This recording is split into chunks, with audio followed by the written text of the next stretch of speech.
Hi everybody, so today I am going to be talking about the feature compatibility of iOS 6 on the iPhones and iPod Touches. Now, I do not have an iPhone 4S or an iPod Touch 5th generation at this time, so I'm just going to be talking through the features that'll be available on those devices. So just a little overview, the amount of features available on the iPhone 3GS and iPod Touch 4th generation are exactly the same, and then the iPhone 4 gets a couple of little extra things, and then the iPhone 4S and iPod Touch 5th generation are the same as well, and then the iPhone 5 gets a couple more things. So let's go over everything in detail. So first, let's go over the features that are exclusive to the iPhone 5. So these are mostly just some camera things. Well, first of all, since the iPhone 5 and the iPod Touch 5th generation have a taller screen than all the other devices, the camera app looks slightly different. So you can see the bottom bar here with the shutter button is taller, and that means there's a round camera button, it's bigger, easier to press. However, it also means that the view area here is slightly zoomed in to what the photo is actually going to be, and this is because this view area is a little bit taller than a 4:3 aspect ratio, which is what the pictures are taken at, so it's a little zoomed in. This is exactly a 4:3 aspect ratio, so no zooming there. So to demonstrate this, let's take a picture of the iPhone 3GS, and you can see you'll just barely be able to see the corner of the phone app. And then once we look at the photo, you can see more of the icon there. So not too significant, but there is that. Other things exclusive to the iPhone 5, when recording a video, you get this option to take still photos during the recording. And there's also improved video stabilization on here. So the iPhone 4 and 3GS and iPod Touch 4th generation don't have any video stabilization. And the iPhone 4S and iPod Touch 5th generation do, and then the iPhone 5 just improves upon that. And another thing is that the iPhone 5 has face detection for videos. So as you can see, it puts a square around the faces in videos as well as photos. So there we go. Of course, face detection is not available on any of these three. It is on the 4S and the iPod Touch 5th generation, only for photos, and you get it for videos on the iPhone 5. And then another thing worth mentioning is that in video mode on the 4-inch devices, iPhone 5 and iPod Touch 5th gen, you can see in the video, it takes up the whole screen, so it's not zoomed in at all, like it is on the iPhone 4 and iPod Touch 4th generation and iPhone 4S. Of course, this doesn't apply to the iPhone 3GS because it doesn't record widescreen HD videos, so it's not zoomed in for the video at all. But if we go here, you can see that we still have the bar at the bottom in video mode. I don't know why they didn't just make it like this, so then you'd be able to see a little bit more of the video, but it'd still be zoomed in. However, you can double tap to zoom out like that, so you can see the whole thing, but it is pretty small compared to what you're getting on here. So those are all of the iPhone 5 only features. They're all just camera things. And then a couple other things exclusive to the iPhone 5 and the iPod Touch 5th generation because of the taller screen size is folders. So let's create a folder, and you can actually put up to 16 icons in a folder instead of 12 on all other devices. So I'll make this folder and then show you when I'm done. Alright, so you can see on the 4-inch devices, you can have up to 16 icons in a folder due to the taller screen size, and then on the 3.5-inch devices, it is only 12. And then the other obvious thing is that you can fit up to 20 icons on each home screen on 4-inch devices and only 16 on 3.5-inch devices. And the other thing exclusive to 4-inch devices is in the weather app.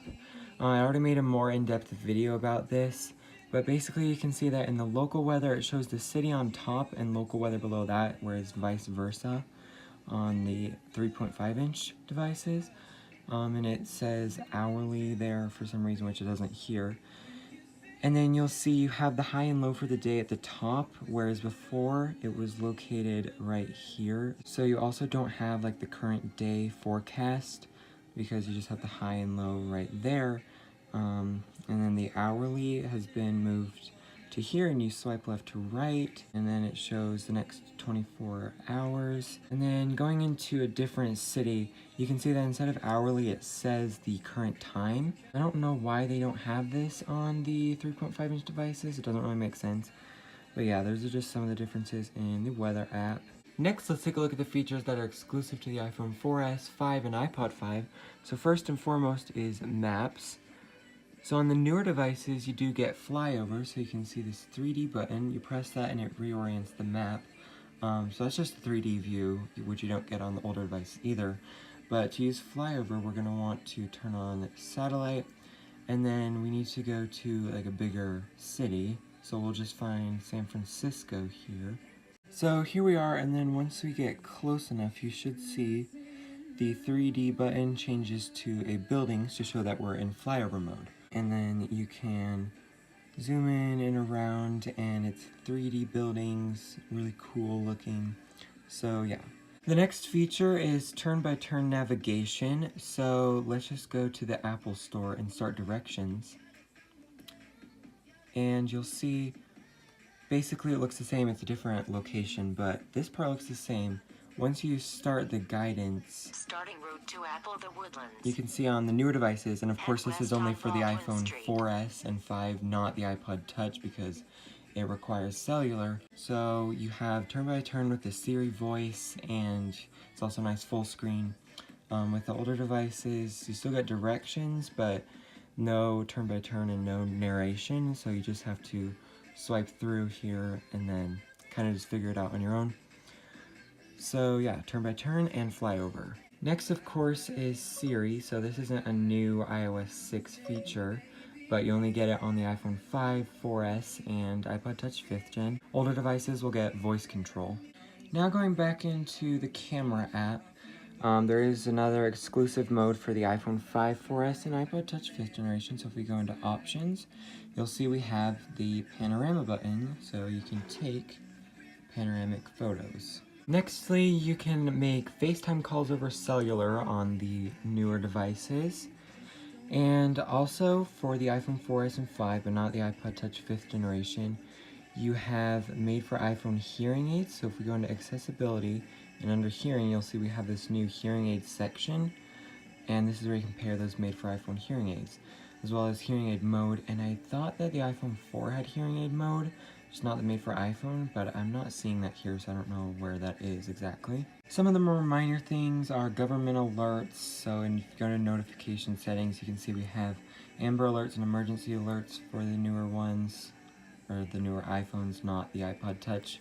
Of course, doesn't need that. And then also auto brightness is a little different on the newer ones. So of course this is also for the iPhone 4S and 5, not the iPod Touch, because it doesn't have auto brightness. So let's turn this off.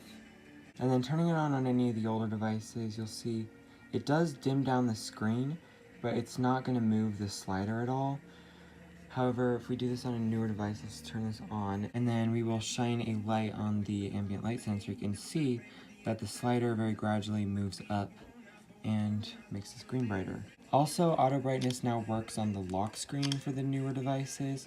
So previously it would always be at 50% brightness if auto brightness is turned on. Now it is going to have the same brightness as when the device is unlocked. And lastly is in the music settings, there is one additional equalizer for the iPhone 5, 4S, and iPod Touch 5th generation, and it is this late night option. Alright, so those are all the features exclusive to the iPhone 4S, 5, and iPod Touch 5th generation. So you can see there's a pretty big gap between the older devices and the newer devices. You're getting a lot more features on the newer ones. So now let's compare the iPhone 3GS to the iPhone 4. So first of all is Safari offline reading list. So we still have reading lists on both, but with the iPhone 4 and later, you can save pages for offline reading. This is likely due to the additional RAM it has, 512 megabytes instead of 256. Next is a little visual difference. So if we go to the music player, this is going to be hard to illustrate on camera, but you can see that the knob on the volume slider, as you rotate the phone around, the knob kind of changes so it like lusters and it actually looks realistic and shiny, as you can see there. This is not available for the iPhone 3GS or iPod Touch 4th generation. You'd think it would be because the iPhone 4 has a gyroscope, but the iPod Touch does as well, and it doesn't get this feature, so we'll illustrate that.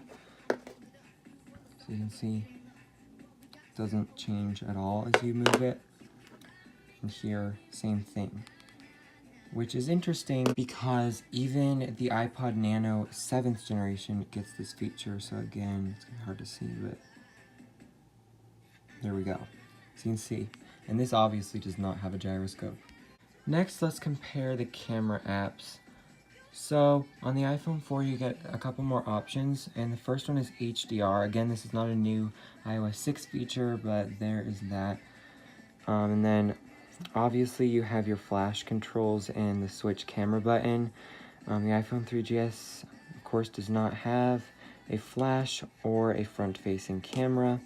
And then taking a look quickly at the iPod Touch 4th generation, you can see no HDR either, and still have the rotate camera, and again, no flash option. So there are all of the iPhone 4 exclusive features. The last very minor feature is the only thing the iPod Touch 4th generation has that the iPhone 3GS doesn't. When you install a new app, you get this ribbon on it that says New. On the iPhone 3GS, you still have the ribbon, but it doesn't say New on it, and this is probably due to the fact that it does not have the Retina display of all the other devices, so there probably just wasn't enough resolution to have that text on there. So there you have it. That is the complete iOS 6 feature compatibility on the iPhone and iPod Touch side of things. This is the second rehearsal for this video. I'll have the final video up once I acquire an iPhone 4S and an iPod Touch 5th generation. And then after that, I will do the same video but for the iPads. So thanks for watching, have a nice day, and peace.